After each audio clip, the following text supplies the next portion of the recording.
আজ আমরা অনেকটা প্রত্নতাত্ত্বিক গোয়েন্দার মতো কাজ করব। আমরা খুঁজব প্রাচীন বিশ্বের অন্যতম শ্রেষ্ঠ আর উন্নত একটা সমাজের লুকিয়ে থাকা ইতিহাস। চলো শুরু করা যাক। আচ্ছা, একবার চোখ বন্ধ করে আজ থেকে ৪,৫০০ বছর আগের একটা পৃথিবীর কথা ভাবো তো। ভাবছ সেখানে শুধু বনজঙ্গল আর কাঁচা রাস্তা? একদম ভুল। সে যুগেও তাদের এমন অ্যাডভান্স ড্রেনেজ সিস্টেম আর নগর পরিকল্পনা ছিল যা আজকের দিনের অনেক আধুনিক শহরকেও হার মানাবে। মানে একটু চিন্তা করলে অবাক লাগে, এত বছর আগে মানুষ এতটা মডার্ন হলো কি করে। তো আমাদের আজকের এই জার্নিতে আমরা কি জানছি খুব সংক্ষেপে বলে দিই। আমরা জানব এদের অবস্থান, প্রধান সব শহরের চমকপ্রদ পরিকল্পনা, ওদের দৈনন্দিন জীবনযাত্রা, ব্যবসা বাণিজ্য, আর হ্যাঁ, ওদের রহস্যময় ধর্ম আর লিপি সম্পর্কেও। সবশেষে দেখব এত চমৎকার একটা সভ্যতা হঠাৎ করে কিভাবে হারিয়ে গেল। পর্ব ১, ভূমিকা, সময়কাল এবং অবস্থান। তো চলো একেবারে গোড়া থেকেই শুরু করি। এই সিন্ধু সভ্যতা, যাকে আমরা অনেকেই হরপ্পা সভ্যতা বলেও ডাকি, এটা মূলত ছিল দক্ষিণ এশিয়ার একটা ব্রোঞ্জ যুগের বিস্ময়। এদের টাইমলাইনটা যদি একটু দেখি, খ্রিস্টপূর্ব ৭,০০০ অব্দের দিকে মেহেরগড়ে কৃষিকাজের মাধ্যমে এদের যাত্রা শুরু। তবে আসল ম্যাজিকটা কিন্তু ঘটেছিল খ্রিস্টপূর্ব ২৬০০ থেকে ১৯০০ অব্দের মধ্যে। এই সময়টাকে বলা হয় পূর্ণবর্ধিত হরপ্পা পর্যায় বা ম্যাচিওর ফেজ। ঠিক এই সময়টাতেই এদের ওই মেগা সিটিগুলো একেবারে উন্নতির চরম শিখরে পৌঁছেছিল। ম্যাপের দিকে একটু তাকালেই বুঝতে পারবে এদের বিস্তৃতিটা কত বিশাল ছিল। সিন্ধু আর ঘগ্গর হকরা নদীর অববাহিকা জুড়ে বর্তমান ভারত আর পাকিস্তানের একটা বিশাল অংশ, মানে পাঞ্জাব, সিন্ধু, গুজরাট থেকে শুরু করে একেবারে ইরানের বর্ডার পর্যন্ত এদের রাজত্ব ছিল। জানো তো, প্রাচীন মিশর বা মেসোপটেমিয়ার চেয়েও এদের এরিয়া ছিল অনেক বড়। এই সভ্যতার বিশালত্বের আরেকটা দারুণ প্রমাণ দিই। প্রত্নতাত্ত্বিকরা এখন পর্যন্ত ১,০০০-এরও বেশি আলাদা আলাদা সিন্ধু সভ্যতার কেন্দ্র বা সেটেলমেন্ট আবিষ্কার করেছেন। হ্যাঁ, ঠিকই শুনছ, ১,০০০।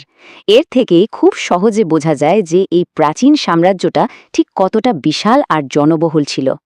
পর্ব ২, প্রধান শহর এবং নগর পরিকল্পনা।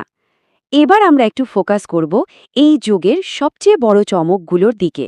আর সেটা হলো এদের অবিশ্বাস্য উন্নত নগর পরিকল্পনা। বিশেষ করে হরপ্পা আর মহেঞ্জোদারো শহর সম্পর্কে তো বলতেই হয়। এই দুটো বিখ্যাত শহরের যদি তুলনা করি, হরপ্পা আর মহেঞ্জোদারো দুটো শহরেই প্রায় ৩০ থেকে ৬০,০০০ মানুষ বাস করত। এখনকার তুলনায় এটা কম মনে হলেও তখনকার দিনে এটা বিশাল ব্যাপার। এত মানুষকে একসাথে অর্গানাইজ করার জন্য নিশ্চয়ই তাদের খুব পাওয়ারফুল আর গোছানো একটা সেন্ট্রাল সিস্টেম ছিল। আর এদের নগর পরিকল্পনার কথা কি বলবো, রাস্তাগুলো ছিল একদম পারফেক্ট গ্রিড প্যাটার্নের, মানে একেবারে সোজা আর ছক্কাটা। বাড়ি বানাতে ওরা ব্যবহার করত পোড়া মাটির তৈরি একই মাপের ইট। সবচেয়ে অবাক করা ব্যাপার হলো ওদের ছিল কভার ড্রেনেজ বা ঢাকা নর্দমা ব্যবস্থা, আর দোতলা বা তিনতলা বাড়ির ভেতরেই অ্যাটাচড বাথরুম। ভাবা যায় আধুনিক সিটি প্ল্যানাররাও এদের কাছ থেকে অনেক কিছু শিখতে পারেন।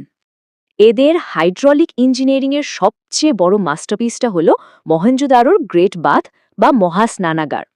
ইতিহাসিকরা মনে করেন এটা হয়তো সমাজের মানুষের একসাথে স্নান করা বা কোনো বিশেষ শুদ্ধিকরণ আচারের জন্য বানানো হয়েছিল। পরিষ্কার পরিচ্ছন্নতার দিকে ওদের কতটা নজর ছিল এটা তারই একটা জ্যান্ত প্রমাণ। পর্ব ৩, বাণিজ্য, কৃষি, কারুশিল্প এবং দৈনন্দিন জীবন। আচ্ছা, ইট পাথরের শহরের গল্প তো অনেক হলো। এবার চলো দেখি এই মানুষগুলো আসলে প্রতিদিন কিভাবে বাঁচত, কি কাজ করত বা কি খেত। এই মানুষগুলোর কালচার কিন্তু বেশ ভাইব্রেন্ট ছিল। ওরা খুব সুন্দর সুন্দর ছবি আঁকা, মাটির পাত্র বানাতো, পুঁতির গয়না তৈরি করত, আর হ্যাঁ, বাচ্চাদের খেলার জন্য ছোট ছোট পোড়ামাটির পশুর খেলনাও বানাতো ওরা। মানে ওদের জীবনে শুধু কাজ নয়, একটা চমৎকার শিল্পী সত্তাও ছিল। অর্থনীতির দিক থেকে ওরা মূলত কৃষিকাজ আর ব্যবসার ওপর নির্ভরশীল ছিল। ওরা প্রচুর গম, যব আর তুলার চাষ করত। সবচেয়ে ইন্টারেস্টিং ব্যাপার হল ব্যবসার জন্য ওদের নির্দিষ্ট মাপের ওজন বা বাটখারা ছিল, যাতে ওজনে কেউ কাউকে না ঠকায়।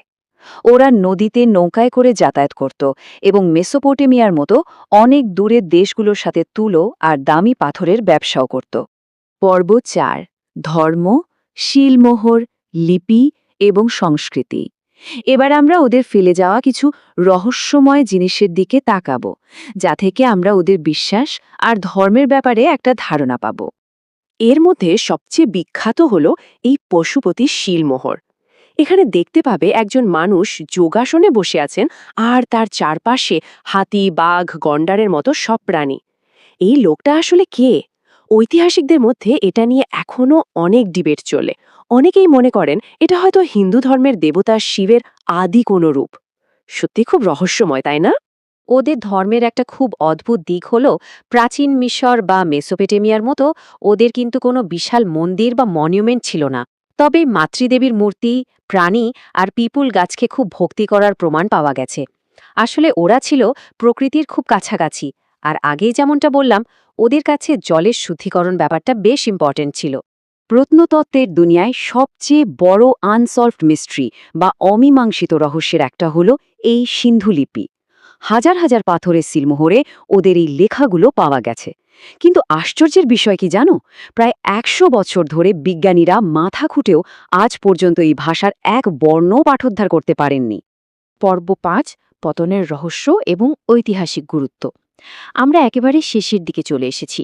এখন প্রশ্ন হলো, এত সুন্দর, উন্নত আর ছিমছাম একটা সভ্যতা খ্রিস্টপূর্ব ১৯০০ অব্দের দিকে হঠাৎ করে কোথায় গায়েব হয়ে গেল? চলো সেই রহস্যটা একটু বোঝার চেষ্টা করি। এই পতনের পেছনে ঐতিহাসিকরা মূলত পরিবেশকেই দায়ী করেন। মনে করা হয় চরম জলবায়ু পরিবর্তন এবং দীর্ঘস্থায়ী খরার কারণে ওদের জীবনযাত্রা কঠিন হয়ে পড়ে। তাছাড়া ঘগ্ঘর হকরা নদী শুকিয়ে যাওয়ার ফলে ওদের কৃষিকাজ একদম ভেঙে পড়েছিল। আর খাবার না থাকলে তো ব্যবসাও চলবে না, তাই না? বাধ্য হয়েই মানুষ তাদের এই সুন্দর স্বপ্নের শহরগুলো ছেড়ে দিয়ে ধীরে ধীরে পূর্ব দিকে গঙ্গা অববাহিকার দিকে চলে যায়। সভ্যতাটা হয়তো হারিয়ে গেছে, কিন্তু ওরা যে ঐতিহ্যটা আমাদের জন্য রেখে গেছে সেটা বিশ্ব ইতিহাসে এক কথায় অসাধারণ। এরাই ছিল দক্ষিণ এশিয়ার নগরায়নের সত্যিকারের পথপ্রদর্শক। ওদের এই উন্নত স্যানিটেশন আর চমৎকার সিভিল ইঞ্জিনিয়ারিং পৃথিবীর ইতিহাসকে একটা নতুন ভিত্তি দিয়েছিল। আর যেহেতু সেখানে বড় কোনো মারণাস্ত্র পাওয়া যায়নি, তাই বোঝাই যায় যে ওরা কতটা শান্তিকামী এবং গোছানো মানুষ ছিল। সব শেষে তোমাদের জন্য একটা প্রশ্ন রেখে যাই। এই যে রহস্যময় সিন্ধু লিপি, এটা কি কখনো কেউ পড়তে পারবে? আর যেদিন এই লিপি পড়া সম্ভব হবে, সেদিন হয়তো আমরা এই প্রাচীন মানুষগুলোর এমন সব গল্প জানতে পারব যা হয়তো আমাদের কল্পনারও বাইরে। আগামী দিনের প্রত্নতাত্ত্বিকদের, অর্থাৎ হয়তো তোমাদের মধ্যে থেকেই কারোর জন্য এই রহস্য উন্মোচনের দায়িত্বটা তোলা রইল।